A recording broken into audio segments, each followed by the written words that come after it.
شروع اللہ کے نام سے جو نہایت مہربان اور بہت رحم کرنے والا ہے۔ حضرت مخدوم علی احمد صابر کلیری رحمۃ اللہ علیہ، جن کے بارے میں بعض صوفیانہ روایت ہے کہ یہ وہ ولی کامل ہیں جنہوں نے اپنی نماز جنازہ خود پڑھائی۔ آج ہم اسی Kala Yar برگزیدہ Sharif, a ہستی sacred shrine where the divine light بارے shines میں eternally.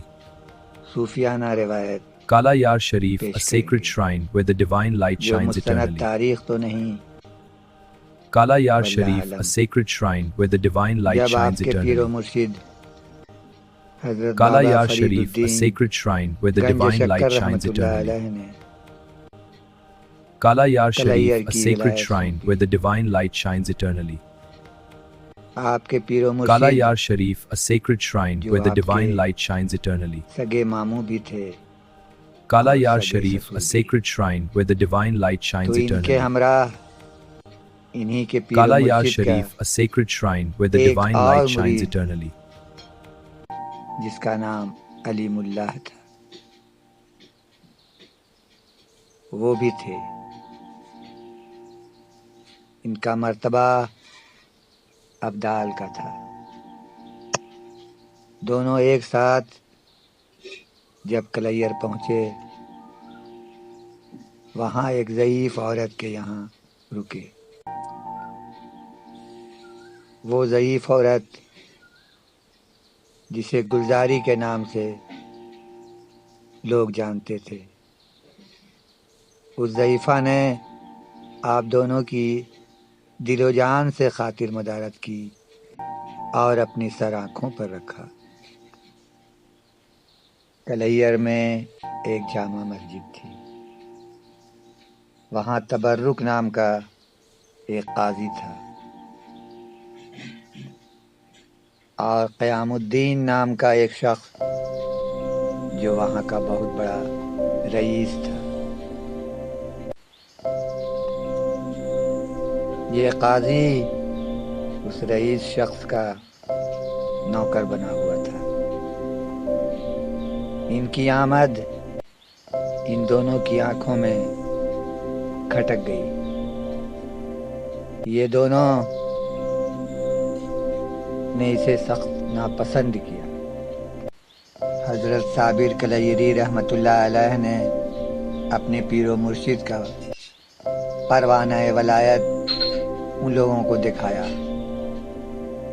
کہ اب ہم کلیر کی ولی ہیں، یہاں کی ولایت ہمیں سونپی گئی ہے۔ مگر ان دونوں نے اسے نہیں مانا۔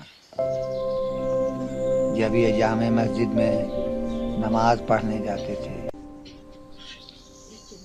تو وہاں لوگوں کے بیچ میں بہت زیادہ بھید بھاؤ رکھا گیا تھا۔ وہاں کے شرفاء جب آتے نماز پڑھنے کے لیے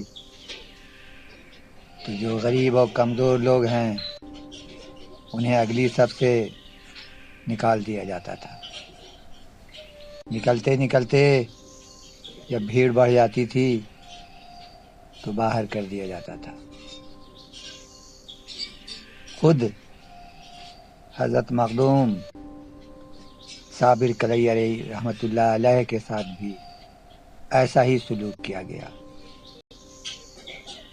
انہوں نے اپنے پیر و مرشد کو خبر بھیجی کہ یہاں کے لوگ میرے ساتھ ایسا سلوک کرتے ہیں اور آپ کے پروانہ ولایت کو مانتے ہی نہیں، پھاڑ دیتے ہیں۔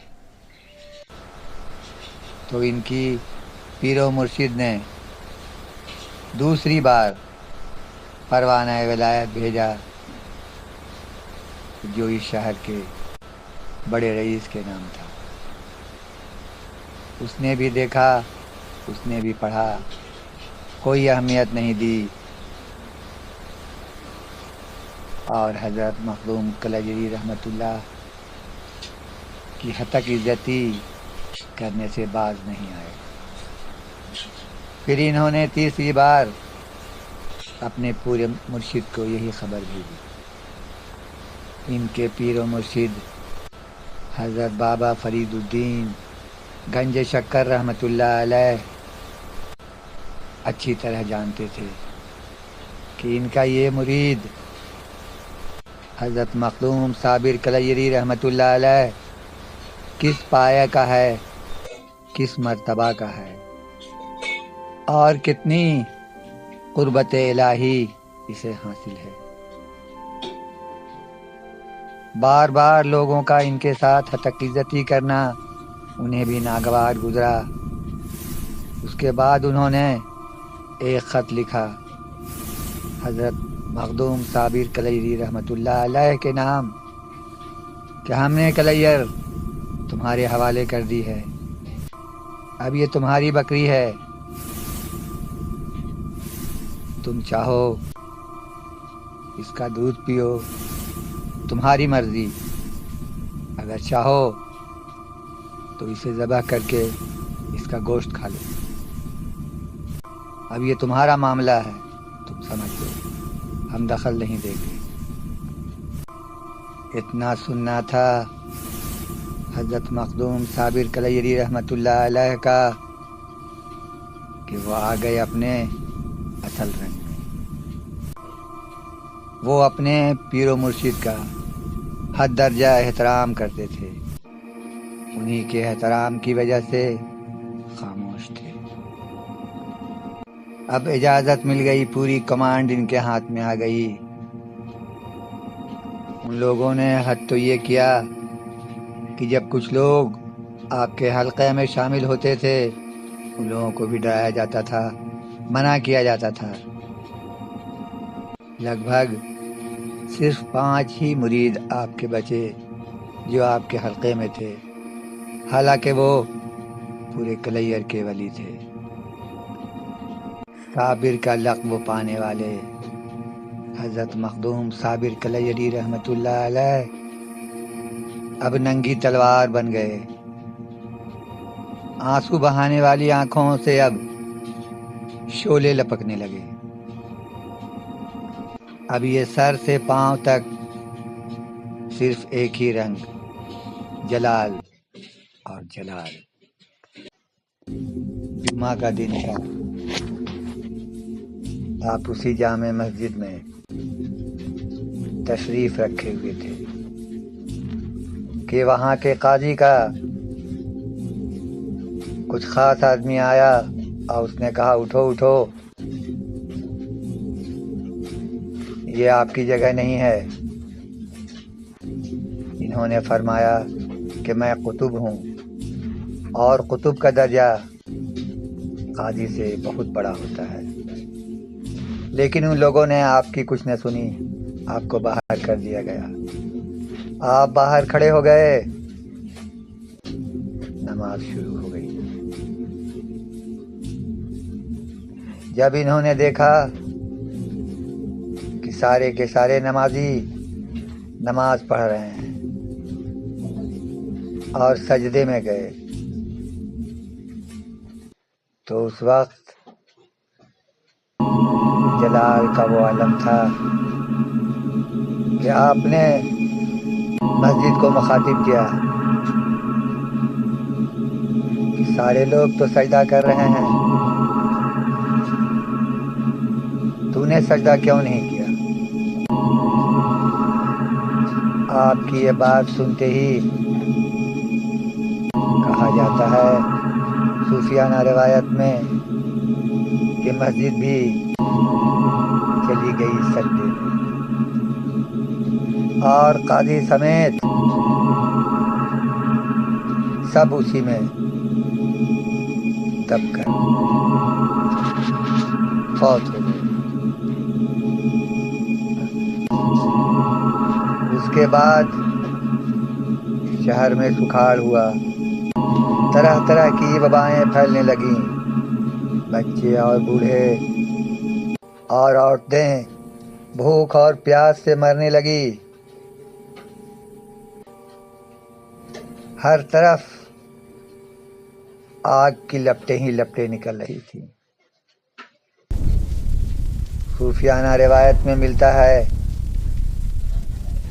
کہ 10 محرم الحرام کو 12 میل تک شعلے ہی شعلے نظر آتے تھے، آگ کی لپٹیں نکل رہی تھیں، جس طرف بھی آپ کی نگاہ اٹھتی وہ علاقہ آگ کی لپیٹ میں آ جاتا اور جل جاتا۔ سارے شہر کو آتش کدہ بنا دیا۔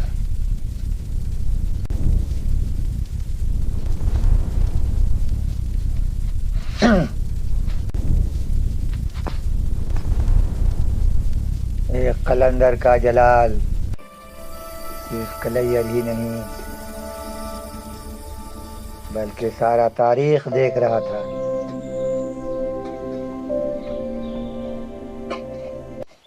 جب سب کچھ ختم ہو چکا تو آپ ایک گلڑ کا درخت پکڑ کر کھڑے ہو گئے اور استغراق کے عالم میں چلے گئے۔ 12 سال بیت گیا تو آپ کے پیر و مرشد حضرت بابا فرید الدین گنج شکر رحمۃ اللہ علیہ نے اپنے مریدوں سے مخاطب ہو کر کہا کہ تم میں سے کون ہے Kala Yar Sharif, a sacred shrine where the divine light جو shines میرے اس eternally. پیارے مرید صابر کو افطار کرا سکے۔ آپ کے اس جلال کو دیکھ کر بڑے بڑے ولیوں کی نظریں جھکی ہوئی تھی۔ اسی مجمع میں ایک نوجوان بھی تھا جو کچھ دن پہلے بابا فرید الدین گنج شکر رحمۃ اللہ علیہ کا مرید بننے کی غرض سے آیا تھا، لیکن بابا فرید الدین گنج شکر رحمۃ اللہ علیہ نے کہا کہ تمہارا فیض میرے ہاتھوں نہیں ہے، تم کسی اور کے مرید بنو۔ وہ نوجوان مرید تو نہیں بنا مگر آپ کے مجلس میں حاضر رہتا تھا۔ اسے دیکھ کر بابا فرید الدین گنج شکر رحمۃ اللہ علیہ نے فرمایا، ہاں تم جا سکتے ہو کیونکہ تمہارا فیض میرے پیارے مرید صابر کے ہی پاس ہے، صرف تم ہو جو اسے افطار کرا سکتے ہو۔ وہ نوجوان کوئی اور نہیں بلکہ ولایت کی تاریخ کا ایک نمایاں نام سید شمس الدین علوی ترک قلندر پانی پتی رحمت اللہ علیہ ہیں۔ بیان ابھی باقی ہے، اگر آپ لوگوں کو پسند آیا تو اس کے بعد کی تفصیل اگلے بیان میں پیش کریں گے۔